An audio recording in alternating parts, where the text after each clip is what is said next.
Well, there we have it. Welcome back, ladies and gentlemen, boys and girls. Welcome to the Circus of Safety videocast, where Andy, Des, and myself try to help you navigate your way through the maze, the circus that we refer to as safety. Andy, how are you today, mate? Good, good. Yep. Early night last night, getting ready, getting in the zone for today. We're just talking about that. How you have no social life, but and we're gonna have to take you offline for a performance review. I think not doing your fair share for the team. Des, what about yourself, mate? How you getting on? I'm good. I had a late night last night. I was at the Auckland Business Awards and it was awesome. It was pumping. Wow, fantastic, Des. Really appreciate that you are taking yourself above and beyond here for the Circus of Safety. You're putting yourself out there. You're getting It's out and true. about. It's true. I'm wondering if you could maybe wrap up and settle up alongside our mate there, Andy, and give him some guidance around, how to get out there in the big wide world. You just got to stop being so socially awkward. I think that's a starting point, really, for anyone. Well, Thanks. It's yourself, Brenton, what you've been up to? well, like Des, I had a late night last night too. I was out entertaining clients at the Auckland Breakers game. Oh, Unfortunately, nice. though, I seem to be their hoodoo. Every time I go to a Breakers game in Auckland, they lose. So not great. But I think the important takeaway is again, like Des, I'm not being socially awkward. I'm getting out there. I'm putting myself out into it. So yeah, Andy, I really feel you've got to lift your game, mate. But that's okay. We'll it's not about you, and this is not an intervention. But we'll get to that a little bit later. Hey guys, listen, it's been a week since we last caught up. We had our special show last week on Whakaari White Island and WorkSafe New Zealand. And listen, I'm going to say, I don't know if you've had multiple hundreds of messages flooding your LinkedIn inbox, but feedback on that was pretty positive. I thought there's a lot more still to cover, which I think we acknowledge, but yeah, some really good feedback on that. And in fact, I'm just going to share with you some feedback from one of our viewers at the time. This is Cherie Camilleri. Her comment that she put out there was great starting point of this topic. Helpful as I deliver a due diligence workshop tomorrow. So there we go. We're being used as training material. Maybe we could send her a bill. I'm also EOTC and adventure tourism. So yes, keep the tree climbing and kayaking, Andy. Stop being such a pessimist. And at times, I'm pessimistic about state of HNS and our future. Been in this game since the early 90s and progressing very slowly. And I think that's probably the sentiment from a number of people out there. So big shout out to Cherie. Thanks for tuning in. And hopefully she's watching today. So listen, Des, just before we get carried away, could you please lead us in our disclaimer, mate? Certainly. And last fortnight's topic, I should say, was wellness. And I've since reflected on that and thought, well, why can't disclaimers be a source of wellness also? And it seems to me like a logical progression, disclaiming differently. So I thought we could do a disclaimer in the form of a guided meditation. So for this, I ask you all to move to a comfortable position and breathe.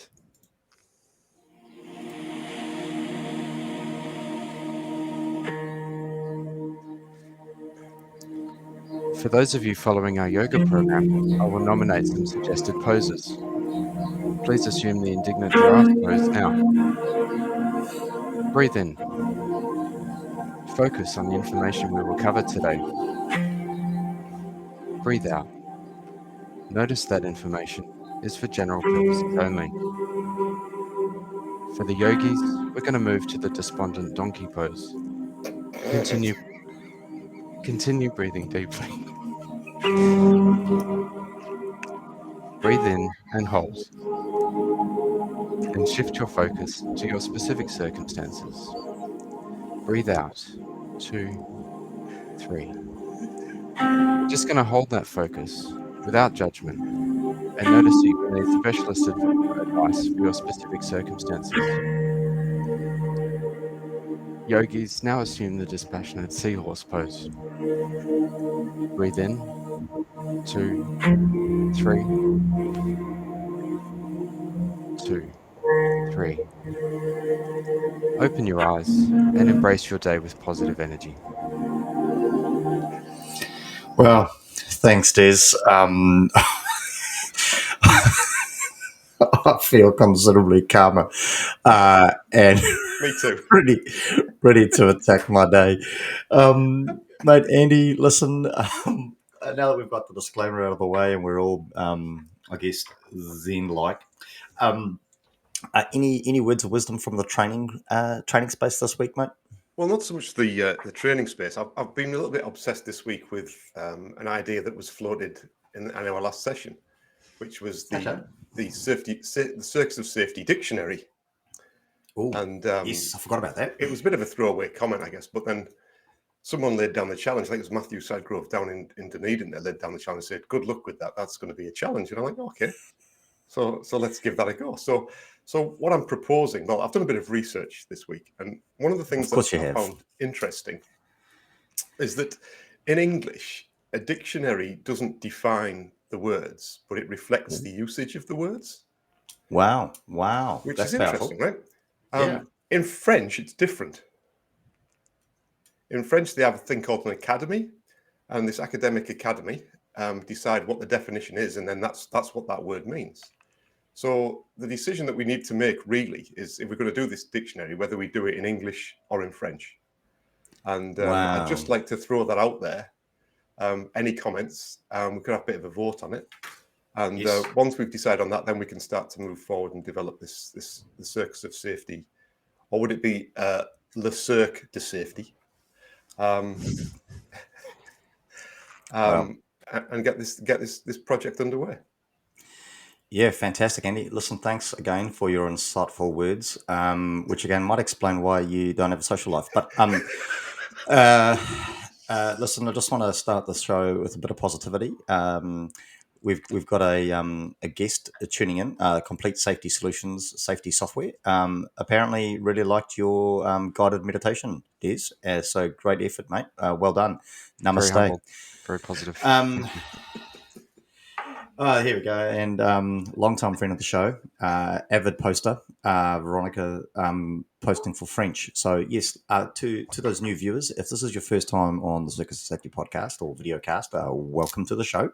Feel free to make comments in the chats below us on our LinkedIn page, and we can see this coming up live. Because we are very nervous about you and we don't necessarily trust what you've got to say, we don't make the chat publicly available on the podcast, but you can see it below afterwards, and we got the opportunity to delete them if we don't like them. So listen, let's get onto it, team. Let's not muck around. We don't have a lot of time left. We've already chewed up 8 minutes of our sort of 45-minute show. So as always, let's go to the spinning wheel of death. And I don't know about you boys, but I'm quite excited. We've done some updates, we've done some modifications, and are we ready for the spin? Yep. Here we do go. it.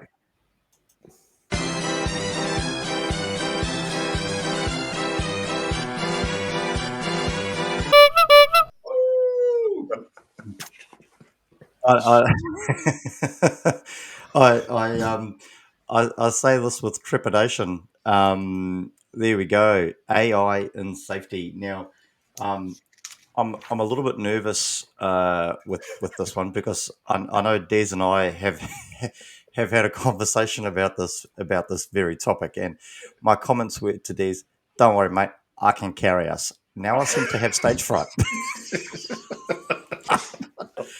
God damn it! Okay, rule. So No comment. don't quite know how this is going to roll. So Des, listen, over to you, mate. One word. Your thoughts on the topic AI in safety. One word, tool. It's just a tool. Just a tool. You're referring to me or the AI? Yes. There we go. Yes, this can definitely dig a hole. That's for sure. Andy, when your initial shock when you saw the words AI and safety pop up on the spinning wheel of death there, considering all the other topics that we've got to talk about, this one turned up. I mean, it had to turn up eventually, right? What are your initial thoughts on it? I don't understand it. That's going to make the next question very difficult. You guys, honestly, like, I'm really struggling here with the help that I've got. Um, just a little bit of support would not go would not go astray. I might be able to help you there, Brenton. So the OHS Professional magazine Wow. publication, the Yes. latest edition of that, which arrived on my desk, I think 2 days ago, had an article on how can artificial intelligence advance the cause of OHS. Well, hey Des, maybe for this show we could Read just that out. we could go through and you could just read us the article, mate. Just read it out. Yeah, nice. Would you like some guideful meditation music in the background? Well, Okay. Well, I did read the article and I did highlight some points, so that could be a starting point for our discussion. well, great. Listen, I got to be honest. We've often spoken about our different personality types. I come in hot. I don't prepare nothing, and hopefully wing it on a woman of prayer. And Andy gets distracted by the detail, and great to see you doing the work there, Des. So here we go. Andy, I'm going to jump back up to you, considering you kind of railroaded my last question. But listen, I need you to kind of think about it, and I just, in your own words, what is your understanding of AI and safety? I mean, if you don't understand it, I guess, what about it that you don't understand? I mean, yeah, what are your thoughts? What is your understanding of it? I guess is it in terms of artificial intelligence? Are we talking about things like ChatGPT, or are we talking about something that's past is it the Turing test? I mean, I guess that's where I would be. Is it because my understanding that ChatGPT is really just an amalgamation of a whole heap of web searches that's then, rather than put into a list, it's put into whatever form you want it to be. Yep. And whether Yep. that's really artificial intelligence or not, I'm not sure. Yep. But if we're talking about things like ChatGPT, and I'm sure there are other ones available, then I would possibly agree with Des and say it's at this stage it's a tool. But moving forwards, it may be something more than that. Well, I guess that's I mean, while I don't do a lot of research, I don't really study. I watch a lot of movies, and I've seen a lot of movies where AI Minority take over the Report. world. So I don't necessarily disagree with you that one day it could be more. So yeah, obviously quite possibly quite concerning. And I mean, maybe I don't know. Is that why people possibly are worried about it or nervous about it? I mean, Des, you've clearly read an article on this stuff. You're clearly our show's expert on AI in safety. I mean, what is your understanding of it after reading that article and no doubt doing some research? It's opened my eyes to different ways of applying AI technology, and some of the things that they listed off was employee recruitment, role design, task allocation, time management, communication, and reward for job performance, and all of those things present different types of complications. For instance, using an AI system to filter candidates for a new role might accidentally filter someone out on a discriminatory basis and cause legal problems for you. And so if you're using any sort of technology, including AI, to filter out candidates for a role, you really need to understand the mechanisms of how that software or AI is arriving at that decision. And so it doesn't absolve anyone of any sort of responsibility in that sense. It's a tool, but it's still up to a human to make the decision and make sure that the tool's functioning correctly. So I'll just put it out to you there. I think I've picked up on something there in in that little conversation or piece you just brought up. But so are we suggesting that, I guess, depending on how we set it up, AI could actually still have human bias? Really, I guess we often consider ourselves that, oh, it's AI, it's not biased. But if it's programmed incorrectly, or the magic behind it, if you will, is used in a way that not necessarily intentionally, but it could create bias. Yeah, it'd be sort of accidental. You could tell it to filter for any one particular type of qualification, for instance, but if that qualification only came in 2010, you might have some sort of bias against age on Yeah. that basis. So there's a risk there. Wow, that's that's fascinating, and I guess not a lot of people think about it that way. And I think where you're going with that as well is people probably often uh, remove themselves from the process because I guess they feel they're using some kind of higher, I don't know, higher being, higher level of intelligence to make these decisions. But really, behind that decision making process is people, right? Programming it. Yeah, and it might not be as objective as what we think. Wow, cool. Um, I guess when I'm reflecting on AI and safety, and and again, this is maybe where the Circus of Safety Dictionary or Academy could come into help with it. I guess I never really thought about what is it. I mean, let's be fair. Uh, I'm a marketer's dream, right? I hear a term, I hear like some fancy buzzword, and I'm all over it, right? I'm throwing it in every conversation. AI this, AI that, and I probably got to be fair. I don't know if I necessarily fully actually appreciate what it actually is. I guess my main understanding and my main uh, examples of how I've been using artificial intelligence. Not that we would use it on this show. This show is 100% human, right? Um, We wouldn't use it for social media posts. Not at all. We wouldn't use it There's for that. disclaimers. Nothing like that. Well, listen. I guess I can't deny or confirm that, but what I can tell you is we're real. The Mm. three of us right here, right now, are real. Um, And I mean, the people who know us will understand that our sense of humor is such that the stuff that we produce is purely 110% our own. I mean, yeah. So anyway, as we move on, but I guess my only real understanding of artificial intelligence is what I've seen and experienced using ChatGPT. So probably quite a narrow understanding of what it is, and yeah, but I personally, I'm quite excited by it. I think there's a lot of opportunity uh, for it. So, Des, bouncing back down to you, mate. I mean, so with what you've read that article. I know there was a bit of trepidation. I'm Trepidation. trying to a trepidation. Thank you. I'm trying to use big words and clearly fumbling at every hurdle here, but I mean, you were quite nervous about the topic coming up on the wheel because of your lack of understanding. But so clearly you've gone out and done some research around it to try and understand it a bit more, knowing that at any point it could come up on the wheel as it has today. But bearing with that in mind, I mean, do you feel that AI has a place in Safetyville? And I guess if so, if you do feel or you don't, if you do feel it has a place in Safetyville, really interested to understand what you think that place might be. And if you don't feel it has a place in Safetyville, really interested to understand your thoughts as to why. Well, with my suggestion that it should be viewed as a tool, I mean that you're kind of asking me, does Microsoft Word have a place in safety? I Ooh. don't see it as being any different to that. And so, if the tool's available to you and you can use it, why not? But again, it doesn't absolve you from making a decision or being responsible for your actions.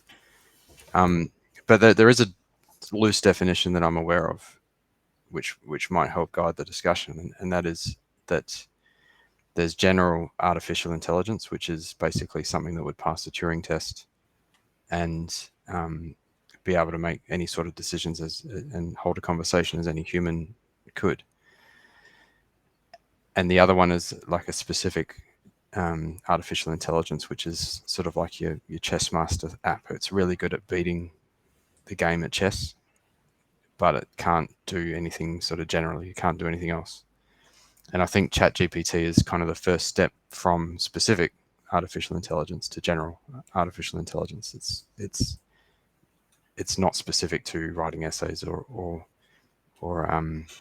any other particular thing. It's able to respond to inputs like specific AI cannot.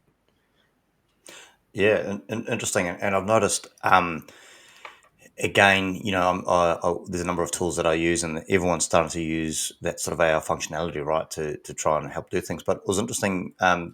You mentioned that general stuff. I've noticed. I don't really use it a lot, but I've got the app Snapchat, right, and really interestingly, Snapchat introduced this AI bot where you can have a conversation with it. So, Andy, this could be a good step for you in terms of moving out of that socially awkward phase where you don't necessarily need to talk to real people, mate. You can start talking to this AI bot, and it will respond to you. Apparently, in a manner that is quite lifelike. So, Andy, you're often the one setting homework for Des or myself here.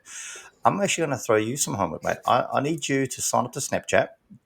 I need you to find the chatbot in Snapchat, and I'd like you to spend over the week have a couple of conversations with it and just see how you go. And I'm really interested to get your feedback over the next fortnight around your thoughts on that Snap and how you engaged with AI, because it's quite, I guess, fascinating how we're moving down that road, right? And trying to replace humans with AI responses, which could be quite interesting. Any further thoughts from you, Des, before we move on to Andy? Yeah, so the article talked about one of the applications of AI that looked pretty cool, and it was road workers Yes. that were working beside the road. They'd have a camera set up. I think it was about 800 meters or so um, to view oncoming traffic, and basically the AI system would look at a car oncoming and alert the drivers to the fact that they might have 20 seconds to get out of the way, or deal with the fact that there's a car on the way. And they said that that's a potential use of AI that we didn't have before, which is, I thought that was pretty cool. Ooh, so just a little bit of and my wow. I don't know where to go with this, but I'm just going to put it out there. My worry with something like that, though, is yes, I agree, it's pretty cool, but my worry about that is, are we taking away then people's ability to think? And if we're taking away people's ability to think because we're not requiring them to think anymore, like it's anything, right? The more you do it, the more often you do it, the easier something becomes, the more you become familiar with doing things. If we start relying on like AI, what's going to be the result? Well, I got knocked over. Well, because the AI didn't tell me that there was a car coming. I mean, that can be quite a scary thought, really. Yeah, it would be disappointing to get to that point. I think if you've got some sort of an alert system, I mean, it's no different to staying in a burning building while the emergency alarm fails to go off. It's kind of like, yeah. Yeah, and I guess, and that's my worry with this. I mean, I spent 2 years as a full time firefighter in Papakura, and I'll never forget this one time. One of the first jobs I went to was an alarm at a shopping mall in Papakura, and we all turned up full gear, face masks on, breathing apparatus going, walking in, alarms blaring,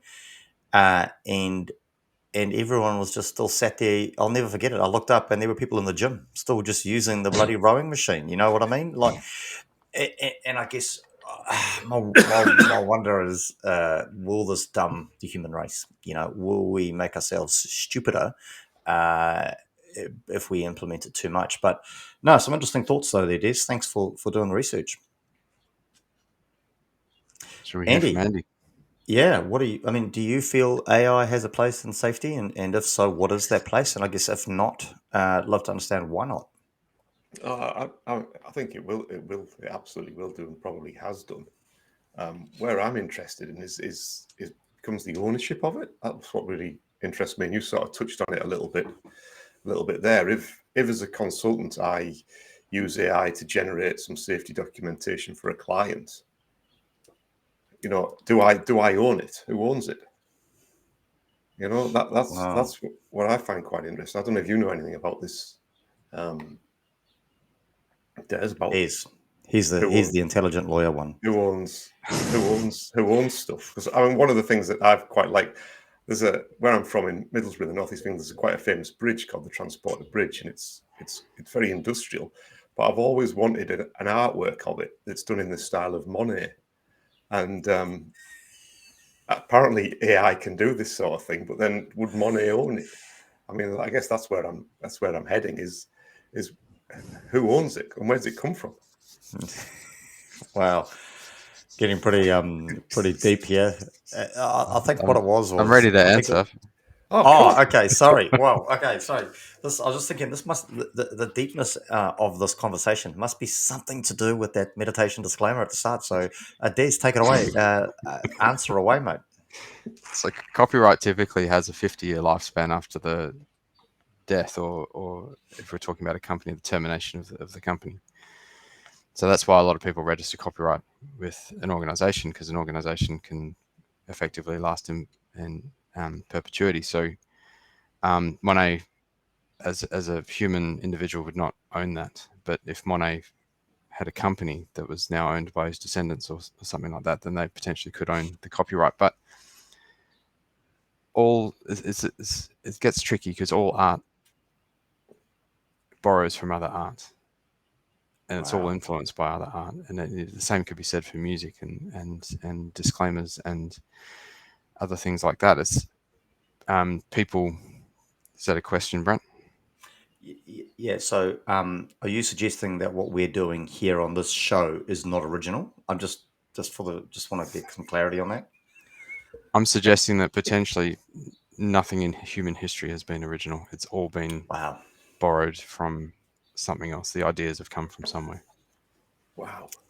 That's. I thought the It's spinning wheel pretty of deep. death was an original concept, but clearly, So back in 2000, I think it was about 2008, 2007, my favorite subject at law school was intellectual property. And I actually did a paper on AI and who would own the copyright from an AI published piece of material. Is it the person that prompted it? Is it the person that built the software, or is it the AI itself? Hmm. wow. I didn't have an answer at that time, so I don't know if Yeah. the law's Great changed since paper. then. But it's an interesting question. Someone's Well, got to own it. Yeah, absolutely. They do. but And do we well, know do who they? though? Do they? I mean, do they really? I mean, like, I don't want to take this too far, but think about the sky outside, mate. Who owns that? No one. Arguably. So, does everything need to be owned? Could it not just be a shared collective where we could all sit around a tree and sing "Kumbaya" or something? So I think it's up to a point of about 20 or 30 or so meters above the height of the land that you own is the height of the sky, the atmosphere that you Here own. we go. And then after that, it's airspace controlled Oh, by the country that you live in. Put it away, Keep, Des. keep, keep Put them it. coming, mate. I've got all day. You might have all day, but our people listening don't. In so, fact, I'm do we watching. know? Do we have an answer then? So if Clearly if not. if if No, I engage ChatGPT to write the health and safety risk assessment or whatever, who owns it? I don't think there's a clear answer. Wow. I think it would be you in the absence of anything else, Okay. because all Chat GPT is, it's like saying, if you paint a picture, does the person who created the brush own the picture? No, you've taken the brush and you've applied it to the picture and created something. You're the prompter. You're the one Okay. with Well, the creative thought. We're probably way well, outside the scope of safety now. This is getting well. interesting. It is That's interesting, though, why, isn't it? which is it is a fascinating thing though, and that's why I suggested one of the new topics I put on the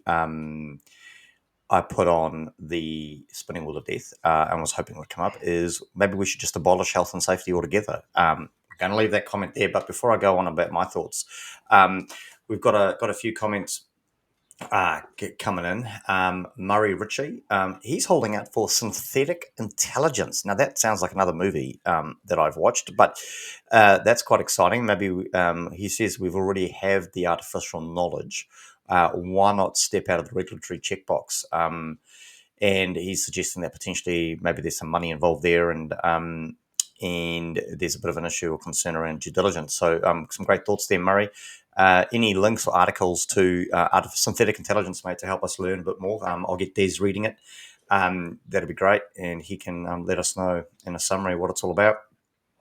Oh, and it's great to see. Hey, Crystal, mate of mine from way back when. She's tuning in from Portugal. So we've Woohoo! truly gone global, gentlemen. Truly gone global. I'll send you that wire transfer later, Crystal. So listen, I guess to wrap up this question, I personally think it's got a place in Safetyville. I I think it's going to become more and more, and I would like to think that eventually we're going to get to the point where and hold on to your socks here, people. We're not going to do ourselves out of a job. So I think anyone going, oh, AI is going to do us out of a safety job. Let's be fair. I mean, safety is so bloody boring. Not even AI would want to do it, right? But look, I imagine getting to the point where we can, and I'm probably there's probably some computer software out there already at this point where we can almost start to predict what's going to happen. Now, I'm not saying that's going to save the world, and I'm not saying that's going to help us achieve the ultimate goal of zero harm. Oh, I'm about to sneeze. Excuse me.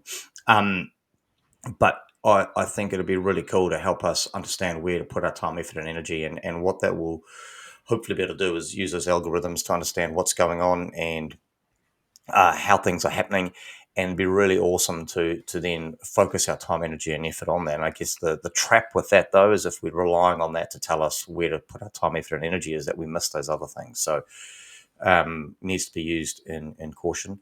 The other thing that I use it for, and I'm not going to lie here, I use it to start things. So again, I think Des has touched on this. A little bit. We've got to remember that there's no, you can't just say, oh, well, AI did it. But I always find it really hard to start a document. If someone says, oh, can you create some policy on some kind of hogwash or something? I'll go straight to ChatGPT and I'm like, write me a policy on this, right? And what it does is it creates some really good bones, some really good points to think about. I then throw that into Grammarly, and it uses Grammarly AI to then word it in a way that is logical and makes sense and is easy to read, and then I publish it. So I generally find I filter through two forms of AI before I release anything, and two lots of protection is better than none, I guess is what I'm saying. So I definitely think it's got a place, and quite excited to see where it goes. I don't believe people should be afraid of it. I think there's a little bit of that. I think people are worried that it's gonna take our jobs away, which is, I don't think that's going to be the case. I still think we're going to need that human interaction with it in order to uh, understand it and interpret it, and actually implement the potential outcomes of whatever it produces. And again, well, it's not only Crystal tuning in, but we've got another friend of mine, Dee, tuning in, which is quite exciting. And Crystal's talking about the fact that AI could be considered a shared collective, which is, I think, holistically, is quite a cool thought. Does something have to be owned by an individual? I guess is my thought, and I guess that's the worry, right? And people have this worry about, oh, who owns it? And I know in safety we're trying to break down those barriers. I mean, let's be fair. You and I are technically working for opposition companies, right? Um, we both work for construction companies in Auckland. Arguably, we shouldn't be talking to each other, but what we believe is that the collective knowledge around keeping people safe is far more important. And we need to share learnings and knowledge, and like to think that AI would potentially help us with that as well. So really exciting. Um, so Andy, back to you, mate. Do you see any pros with AI? And I mean, like, It appears the to save a lot positives. of time. Yes. It appears to save a lot of time. And I think it's like everything, though. It's based on data, right? So the more data and the better data that you've got, then the better outcomes you've got. But also how you ask it questions. The better questions you ask, the better outcomes you get. But then that still brings in that whole human bias thing, because you could very easily program it to suit what you want the outcome to be. Like, write this in a circus style format, Yeah, potentially, which may absolutely. produce some great LinkedIn posts, as an Yeah, example, in the absolutely. in the terminology of a circus Yeah, performance. absolutely, Yep. absolutely, absolutely. So I think it's a useful tool. it's just going to develop. I think it's going to develop very, very quickly. And I guess you've got to sort of embrace it, or you'll become an old fossil. And I guess this goes back to what we were talking about on one of the earlier shows, right, Andy, around the role of a health and safety professional, and what we've got to know, and there were some concerns around the breadth of knowledge that we have. So now suddenly we're potentially adding to that list of stuff that health and safety professionals need to know, and that's AI technology or software, which is a whole nother conversation. Des, your thoughts, mate? Any pros that you can see to the use of AI in safety? Yeah, definitely. Like if it makes, I said in a previous episode that a lot of our role is research, writing, and then conveying a message and making it engaging. And if AI can definitely help with those things. It can help you research. It can help you compile a message. It can help you adjust that message to suit your audience. I think it's an excellent tool. But there's heaps of other applications. I mean, we're just talking about text, but the video thing, I've come across ideas of video monitoring of truck drivers to see if they're having sort of Yep. micro sleeps or they're blinking for too long, to see if they're about to nod off. And that's pretty cool. It can just send an alert. But then there's the flip side of that is, are we over monitoring people? Are we breaching their privacy in that sense? And on that note, the Centre for Work Health and Safety in New South Wales completed a report in 2021 on the ethical use of artificial intelligence in the workplace. So they cover lots of different aspects, but it comes with a WHS slant. And there's you're meditating again there. Sorry. Can you just give us the summary, dudes? We're running out of time, mate. They released an AI WHS scorecard and a report, and it's worth taking a look. You're not going to give us a summary. Like, can you give us a pictogram? No, because I haven't read it. Okay. Some homework for you then, Des. No, great. Listen, I've got to be fair. I'm a big fan of AI, in particular ChatGPT. In fact, it makes me look amazing. The amount of work I can now produce is phenomenal. I definitely think some time saving efforts there. But again, that leads us into the next thing around the traps, right? And we've got to be mindful. Things still need to be viewed, and we still need to take ownership of whatever we're producing, utilizing said tools. So yes, while it might be able to help us achieve more and be more efficient and get more done, there is that trap of it being inaccurate. There is the trap of it being, not what we want it to be. So we just got to be really, really mindful of that. I think the pros for me far outweigh the cons. I mean, Des, back to you, buddy. Any thoughts around the cons in relation to using AI? I think I would need to understand it a bit more. But the cons are it's the same list of cons that you would have for any other tool. If we're talking about monitoring the workplace and getting AI to interpret it, then you've got privacy considerations and other ethical considerations, and then you've got data problems with that. And that's the same with any sort of video surveillance, whether it's got AI or not. I don't think there's anything particular about AI that is a con in that sense. No, cool. No, great. Hey, just a quick question, slightly off topic, mate. I mean, what are your thoughts? If people take your, if people are using information they're gathering on you to study you, I mean, what are your thoughts on that as an individual person? Are you asking Okay. me or Andy? No, you did. Sorry, you did. Oh, The conversation was focused on you there for a minute. I think just so long as I know about it and I've agreed to it, then I don't personally have a problem with it. I just want to know about it. No, cool. Excellent. Andy, your thoughts around the cons in relation to using AI in safety? Potentially, it's going to make people. I mean, it's not going to make safety people redundant, but certainly the old school safety person like myself, unless we embrace it, we're going to be left behind. When I'm churning out one document a month and you're doing 15 an hour, it's not a good look. Yeah. No. again, you've got a long way to go, mate. But that's okay. What you need to do is you need to find people like Des and I who are prepared to carry you, who are prepared to support you through this journey. And that helps with our diversity on the show. Yeah, great. We'll look after you, Andy. We'll take you I along. appreciate, I appreciate that. Yeah, listen, I think the one of the cons. I mean, I've already kind of highlighted some cons, and the other con for me is if you get caught out, right?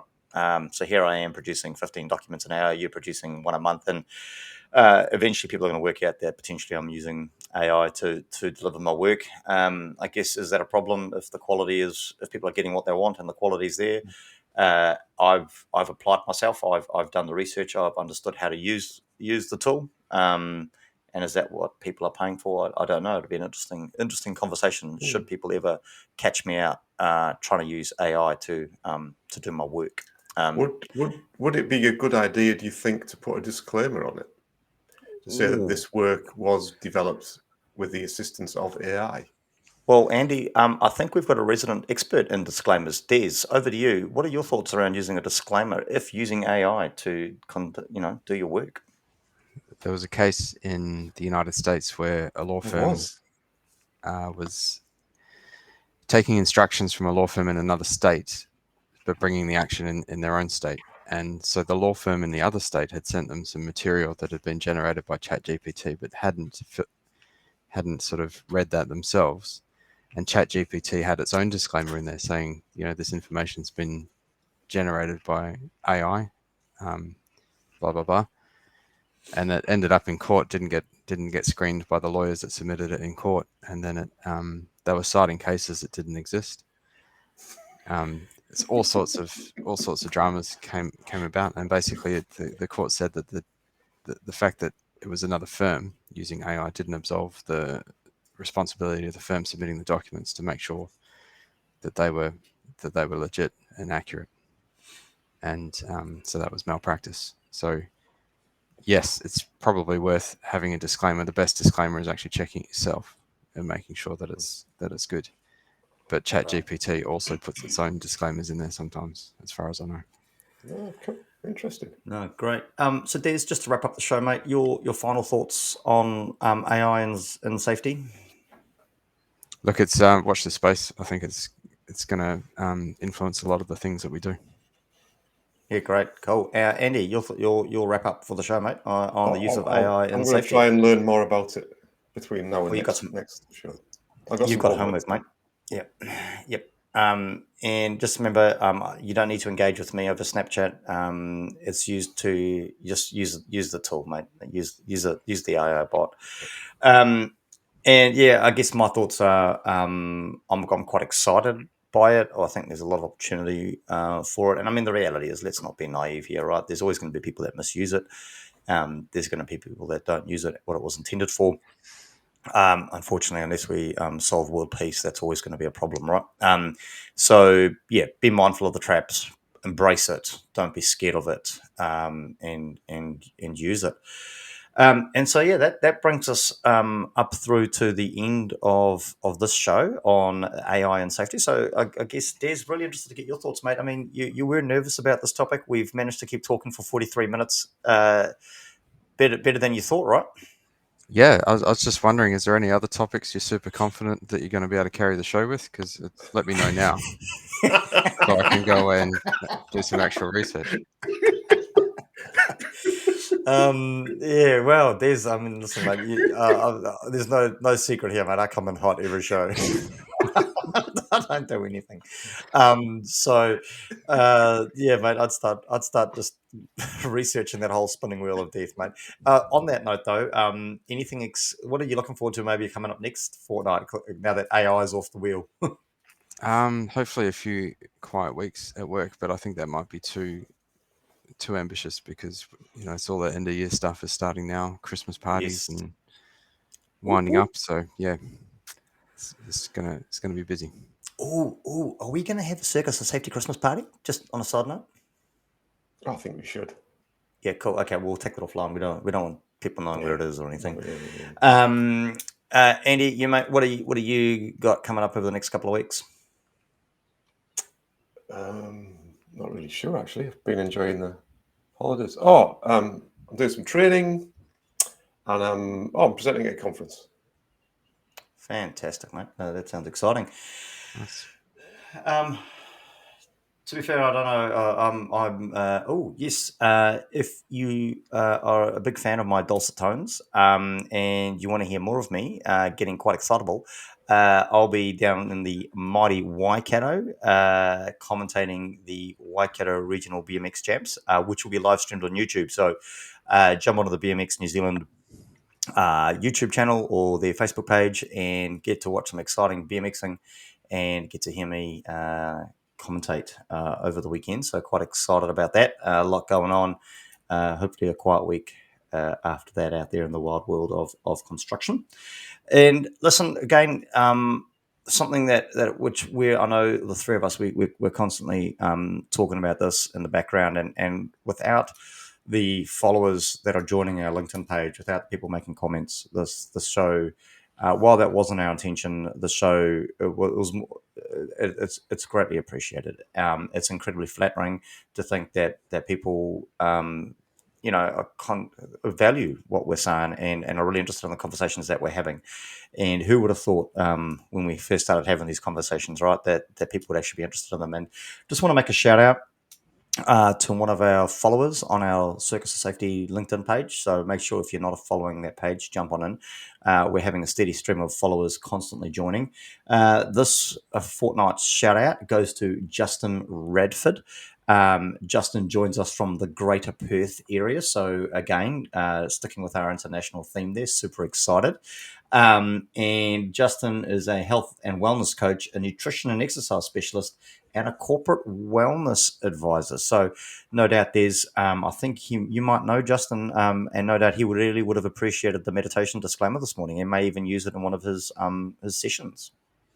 I do know Justin and got a lot of time for him. He's a quality operator. Nice. Well done, Justin. And listen, mate, thanks for joining us here on the Circus of Safety. Listen, we've got some exciting news to announce. This is quite exciting. I know I am. Do we need can someone kind of give me a drum roll? Voila! I didn't quite know what to do after that.